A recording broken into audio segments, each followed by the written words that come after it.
pernah berani-berani membawakan dalil laisa kamislihi syai', tapi dipotong sampai di situ saja, tidak ada yang serupa dengan Allah SWT. Lanjutkan dalilnya, lanjutkan ayatnya. Wa huwas sami'ul basir, memberikan penerangan, penjelasan, penegasan bahwa Allah mendengar. Apakah mendengarnya Allah butuh kuping sebagaimana Anda? Mohon dijawab. Karena Anda menyatakan Allah kalau bertempat artinya butuh tempat. Sesuatu yang bertempat ini harus berjisim seperti jisimnya kita ini manusia. Na'udzubillahi min dzalik. Betapa sontoloyonya pemikiran ini. Aduh. Cari sendiri dong jawabannya, Bung. Di mana nyarinya? Di kitab ulama lah. Kan Anda gebecus ya ilmu alatnya juga.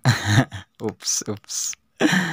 Mana baca Qur'annya belepotan lagi. Aduh. Assalamualaikum dulur-dulur. Semoga kita selalu ada dalam kebaikan. Kita lanjutkan lagi bahas ocehannya si Bang Jago Hiripres. Yang katanya dia itu mengomentari Ustadz Nuruddin tentang bahwa menurut Ahlus Sunnah wal Jamaah Allah itu tidak bertempat. Tapi sayang, seperti biasa dia itu mengomentarinya cuma modal terjemah ayat. Kemudian sesudah menerjemahkan dia artikan atau dipahami semau dia aja gitu. Makanya dia banyak bingung ya itu dia. Aduh, mari kita jawab kebingungan dia dan modelannya.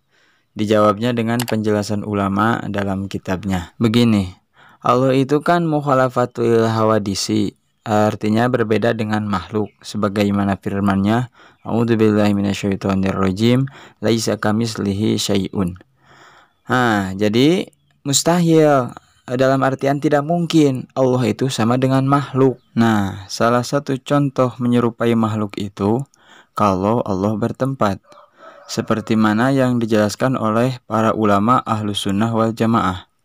Salah satunya ialah Al-Imamul Muhaqqiq wal Fahamatul Mudaqiq Asy-Syaikh Muhammad Nawawi Al-Jawi dalam kitabnya Tijan Ad-Daruri, kitab yang mensyarahi daripada kitab Risalah dalam menjelaskan ilmu tauhid, karya daripada Al-Alim Al-Alamah Al-Habrul Bahrul Fahamah Asy-Syaikh Ibrahim Al-Bajuri. Semoga Allah memberikan manfaat kepada muslimin dengan ilmu beliau berdua. Amin. Bismillahirrahmanirrahim. Di bagian penjelasan sifat mukhalafatul hawadis, yang artinya Allah itu berbeda dengan makhluk, berarti mustahil mumatsalah, yang artinya menyerupai makhluk.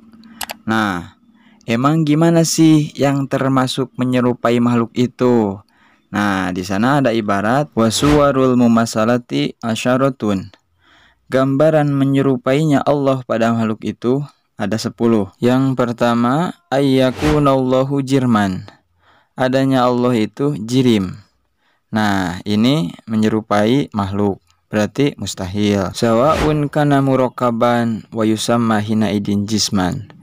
Baik itu jirim terdiri dari bagian-bagian, yang mana yang begitu itu dinamai jisim atau jasad. Au guero murakabin wa yusamma hina idin jauharon fardan. Atau itu jirim tidak terdiri dari bagian-bagian, yang mana yang begitu itu dinamai jauhar fardan atau zat tunggal. Au yakuna arodon yakumu bil jirmi. Atau adanya Allah itu sifat yang melekat pada jirim. Nah, ini juga sama bentuk menyerupai, berarti mustahil juga. Au yakuna fi jihatin lil jirmi. Atau Allah berada di suatu arah dari jirim, dari benda. Nah, ini juga mustahil karena ini bentuk menyerupai. Jadi, falaisa fokol arsi wala tahtahu wala yaminahu wala nahwa dalika mim baqiyatil jihati. Jadi, Allah itu tidak di atasnya arasy, juga tidak di bawahnya arasy, juga tidak di kanannya arasy, juga tidak di arah-arah yang lainnya. Allahu ta'ala jihatun. Atau Allah itu memiliki arah. Nah, ini juga sama mustahil. Jadi, falaisa lahu faukun wala tahtun wala yaminun wala shimalun wa nahu dalika. Jadi, Allah itu tidak ada yang di atasnya, tidak ada juga yang di bawahnya, tidak ada juga yang di kanannya, tidak ada juga yang di kirinya, dan semisalnya. Ao yahullu fi makanin, atau Allah itu bertempat di suatu tempat. Nah, ini juga sama mustahil, karena ini termasuk dalam bentuk menyerupai, dan seterusnya. Pokoknya bentuk penyerupaan Allah pada makhluk itu mustahil, tidak mungkin.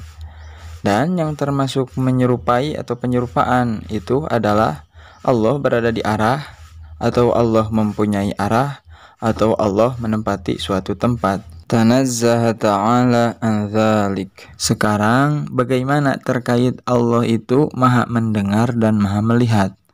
Apakah membutuhkan mata dan kuping? Nah, itu juga dijelaskan oleh Syekh Nawawi ketika beliau mensyarahi bagian wajibnya Allah mempunyai sifat sama, artinya mendengar, dan juga sifat basar, artinya melihat. Di sana ada ibarat yasma'u ta'ala min ghairi asmikhatin wa adhanin. Dia Allah maha mendengar tanpa lubang dan daun telinga. Wa yaro min ghairi hadakotin wa ajpanin. Dan dia Allah maha melihat tanpa biji dan kelopak mata. Kama ya'lamu bi ghairi qalbin. Sebagaimana dia Allah maha mengetahui tanpa hati. Wa yabtisu min ghairi jarihatin. Dan Allah itu menghukum atau menyiksa tanpa anggota tubuh.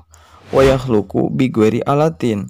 Dan Allah itu menciptakan tanpa menggunakan alat. Kenapa begitu? Idla tusbihu sifatuhu sifatil khalqi kama la tusbihu dzatuhu dzawatil khalqi. Karena sifat-sifat Allah itu tidaklah sama dengan sifat-sifat makhluk, sebagaimana zatnya Allah itu tidak sama dengan zat-zatnya makhluk. Jadi begitu, sesuai penjelasan Syekh Nawawi di atas, bertempatnya Allah itu adalah bentuk penyerupaan. Makanya harus kita buang jauh-jauh keyakinan begitu. Juga begini, kebalikannya dari bertempat itu tidak butuh pada tempat. Nah, tidak butuhnya pada tempat itu adalah sifat kesempurnaan. Allah berfirman, fa innallaha ghaniyun 'anil 'alamin. Sedangkan maha melihat dan maha mendengarnya Allah itu tidak menyerupai makhluk karena tidak menggunakan organ tubuh. Cuma sama penyebutannya aja, tapi tetap hakikatnya beda. Makanya harus kita yakini karena warid dalam Al-Quran. Juga karena kebalikannya, yaitu tidak melihat dan tidak mendengar, itu adalah sifat kekurangan. Wallahu a'lam bishawab. Semoga kita diberi pemahaman dan keyakinan sesuai dengan ulama yang benar-benar ulama. Seperti beliau Syekh Nawawi yang mana karyanya dikaji di banyak pesantren Indonesia. Wassalamualaikum warahmatullahi wabarakatuh.